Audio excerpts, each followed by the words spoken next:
or before I have properties also. I will go with properties in convolution. I will take up properties in convolution. Okay, already you know the basic properties in matrix: commutative property. Second property is associative property. The basic three properties we will discuss: commutative property, associative property, and the third one is distributive property. Okay, so we know that in continuous time, the signals are represented as x of t, h of t, and y of t, input, output, and system behavior. In discrete time, it is x of n, y of n, h of n. Okay. Now coming to commutative property, I will take input and impulse response. X of t convolution h of t, it is equal to h of t convolution x of t. Okay, vice versa. This is matrix form. This is like matrix form. A into B equal to B into A in matrix form. Like that, x of t one signal, h of t another signal. Convolution is applied between these two, and it is the same as h of t versus x of t. Okay, convolution in this fashion. And coming to discrete time, it is x of n convolution h of n. It is equal to h of n convolution x of n. Okay, continuous time and discrete time. Coming to associative property, if I have three signals, x of t convolution h of t, then this output, if I apply convolution with another signal z of t, this is equal to, I can go with convolution first between second and third signal,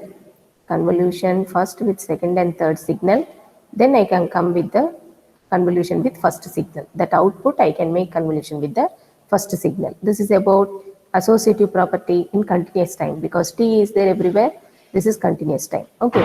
In discrete time, same thing you can write in discrete time: x of n convolution h of n.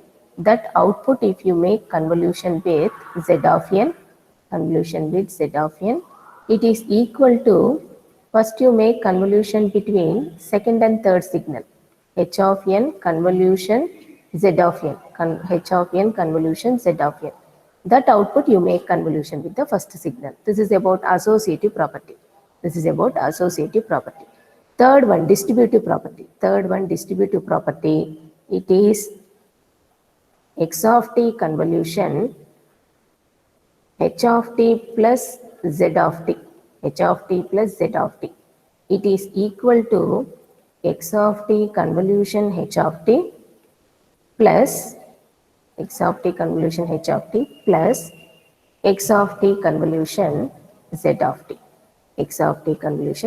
We are applying the distributive nature for the convolution property.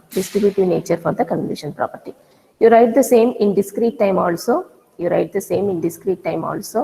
So x of n convolution h of n plus z of n.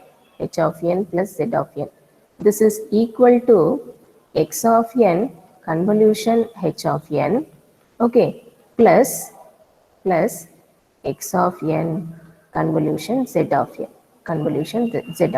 Okay, so these are the three main basic properties in convolution if you take continuous time and discrete time.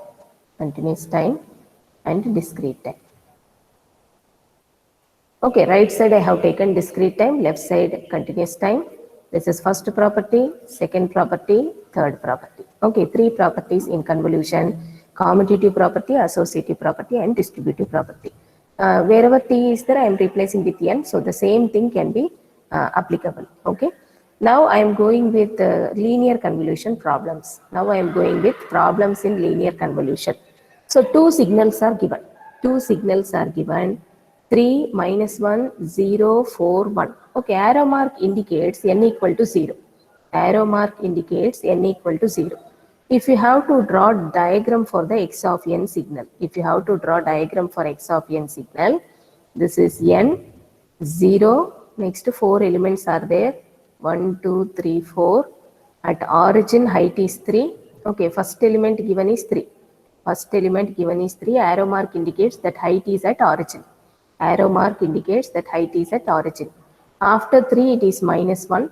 After 3 it is minus 1. Then it is 0. Then it is 4. Then it is 1. Okay. This is the diagram for given signal x of n. This is the diagram for given signal x of n. Okay. Now h of n. If I draw diagram for h of n, what will happen? At origin, arrow mark indicates at origin. At origin, height is 2. They have given arrow mark for 2. They have given arrow mark for 2. So height is 2 at origin. And other elements on the right side, so it will be on positive x-axis. It will be on positive x-axis. This is 3, this is 1. Okay. So this is h of n diagram. This is h of n diagram. And x-axis points are 0, 1, 2. 0, 1, 2. Okay, only 3 elements are there. Arrow mark indicates n equal to 0. If left side you have elements, then you have to draw it on the negative side. Okay. Left side to arrow mark. Left side to arrow mark, if you have elements, you have to draw it on the left side of origin. Okay. So these diagrams are not required for solving the problem. Just to give you some clear picture, I am giving the diagram before going to the solution. Okay. So this is not part of the solution. Now I am going to the solution, how to calculate linear convolution. How to calculate linear convolution. You write one signal in horizontal direction, one signal in vertical direction. One signal horizontal, one signal vertical. So x of n value is given as 3 minus 1, 0, 4, 1. 3 minus 1, 0, 4, 1. This is our actual solution. And h of n is given as 2, 1, 3. Okay. So now multiply. 2 into 3 is 6. 2 into minus 1 is minus 2. 2 into 0, 2 into 4, 2 into 1. So 3 into 1, 3 into minus 1. Then, 1 into 3, 1 into minus 1. 1 into 3, 1 into minus 1 I am getting here. 1 into 0 I am getting here. 1 into 4 is 4. 1 into 1 is 1. Okay. Now 3. 3 into 3 is 9. And 3 into minus 1 is minus 3. 3 into 0, 3 into 4 and 3 into 1. Okay. So you have to prepare some table like this. Linear convolution, the basic tabular method. This method is called tabular method. Okay. Linear convolution using tabular method. Okay. You have to prepare a table. Any signal you write horizontally, any signal you write vertically, definitely 2 signals only will be given for finding convolution between them.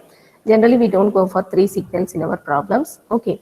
3 signals means you know how the properties will be. First to find convolution between 2, then the answer you find convolution with the third one. Okay. So now after finishing this table, you have to cross addition. You have to apply cross addition. Okay. You draw lines cross like this, cross addition, and make sum. Addition means sum.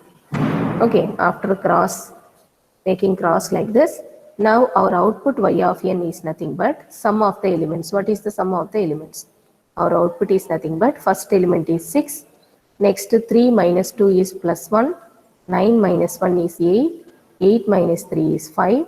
4 plus 2 is 6. 12 plus 1 is 13. And 3 is the last element. You put arrow mark for the first element because both the sequence are having arrow mark for first element. Answer also you put arrow mark for first element. Okay. After drawing cross lines, you just add them. So it will be the sum of the elements 6, 1, 8, 5, 6, 12 plus 1, 13 and 3. Okay. These are the elements. So I will go with the formula what I told you. I will go with the formula what I told you. So x of n, what is length of x of n? What is length of x of n? Okay. Number of elements. How many elements are there? 5 elements. Length is 5. Okay, for x of n. So h of n, length is h of n. How many elements are there? 3 elements are there. So length is 3. Okay. What should be the length of output? What should be the length of output? Okay. First element we have to take as L. Second length we have to take as M. So length of the output is L plus M minus 1. So it is 5 plus 3 minus 1. 8 minus 1 is 7 elements in the output. 8 plus 1 is 7 elements in the output. You count, we got 7 elements. You count it, we got 7 elements. Okay, this is how we have to calculate linear convolution. This is how we have to calculate linear convolution. Tabular method, linear convolution, tabular method.